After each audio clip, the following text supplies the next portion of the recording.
warahmatullahi wabarakatuh. Alhamdulillahi rabbil alamin, wa bihi nasta'in ala umurid dunya waddin.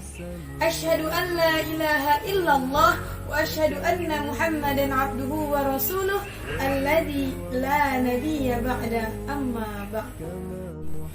Mari sama-sama kita bersyukur kepada Allah yang mana kita masih diberikan kesehatan, kesempatan sehingga kita masih dapat beribadah, diberikan umur yang panjang serta sehat walafiat agar kita dapat beribadah kepada Allah Subhanahu wa taala. Salawat dan salam mari sama-sama kita ucapkan kepada junjungan kita, yakni Rasulullah sallallahu alaihi wasallam. Allahumma shalli wa sallim wa barik alaihi. Semoga dengan memperbanyak salawat kita tergolong umatnya yang mendapatkan syafaatnya di yaumil mahsyar kelak. Amin amin ya rabbal alamin.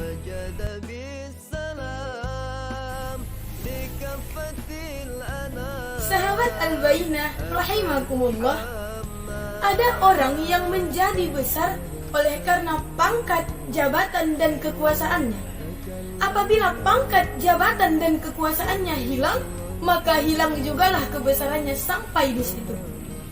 Ada pula orang yang menjadi besar oleh karena harta dan kekayaannya. Apabila harta dan kekayaannya selesai, maka selesai jugalah kebesarannya sampai di situ.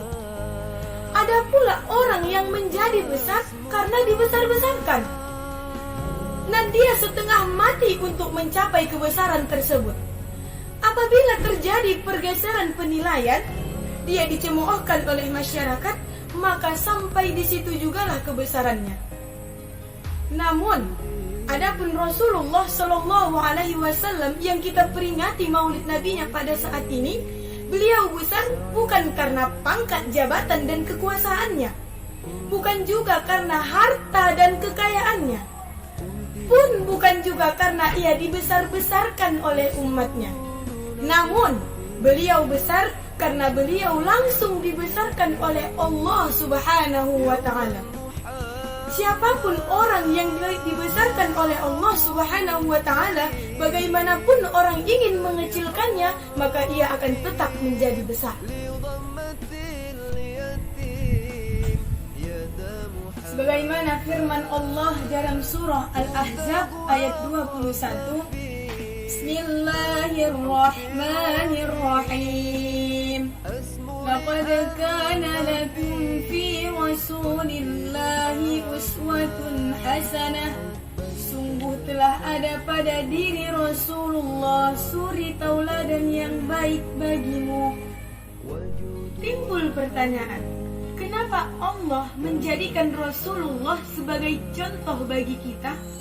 Yang pertama, kenapa Allah menjadikan Rasulullah sebagai contoh bagi kita? Karena beliau manusia. Manusia, kalau disuruh mencontoh manusia, wajar. Yang gak wajar itu ketika manusia disuruh mencontoh jin atau malaikat. Itu baru gak wajar. Makanya Allah menjadikan Rasulullah Sallallahu Alaihi Wasallam menjadi panutan dan contoh bagi kita. Sebagaimana Allah berfirman dalam surah At-Taubah ayat 128, Bismillahirrahmanirrahim. Laqad ja'akum rasulun min anfusikum. Sungguh telah datang kepadamu seorang rasul dari kaummu sendiri.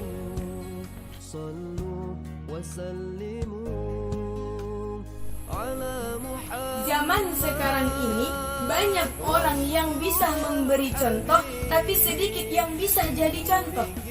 Ngasih contoh gampang, jadi contoh susah.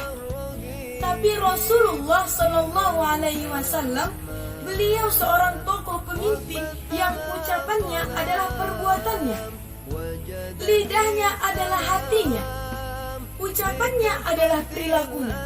Apa yang beliau ucapkan, apa yang beliau perintahkan, beliaulah pelaksana pertamanya. Yang kedua, kenapa Allah menjadikan Nabi Muhammad SAW sebagai contoh bagi manusia? Karena pribadi beliau lengkap. Artinya apa? Kalau kita seorang pemimpin, beliau juga seorang pemimpin. Kalau kebetulan kita seorang jenderal, beliau juga pemimpin tentara di medan perang. Kalau kebetulan kita seorang guru, beliau juga mengajar jamaah. Kalau kebetulan kita seorang kepala rumah tangga, beliau juga punya anak dan istri. Kalau kebetulan kita seorang pedagang, beliau juga pedagang yang sangat jujur. Kalau kebetulan kita seorang mubaligh, beliau juga menyampaikan Islam kepada seluruh manusia. Maka dari dan seluruh keseluruhannya itu tercermin sifat uswatun hasanah, contoh yang baik bagi kita. Maka kehabisan kata-katalah, kehabisan alasanlah manusia ataupun seorang muslim untuk tidak mau mengikuti dan mencontoh pribadi yang ada pada diri Rasulullah Sallallahu Alaihi Wasallam. Maka dari itu, semoga kita bisa menjadikan Rasulullah Sallallahu Alaihi Wasallam sebagai panutan dan contoh bagi kita dalam kehidupan kita. Dan semoga kita senantiasa bersolawat kepadanya agar kita menjadi umatnya dan bertemu di surganya kelak. Amin amin ya rabbal alamin. Mungkin hanya ini saja yang dapat saya sampaikan. Mohon maaf atas segala kekurangan yang dapat terjadi. Saya akhiri. Wabillahi taufiq wal hidayah wa ridha wal inayah. Wassalamualaikum warahmatullahi wabarakatuh. كما محمد حبا تبسموا خيرا تكلموا. Assalamualaikum warahmatullahi wabarakatuh. Sahabat Abainah,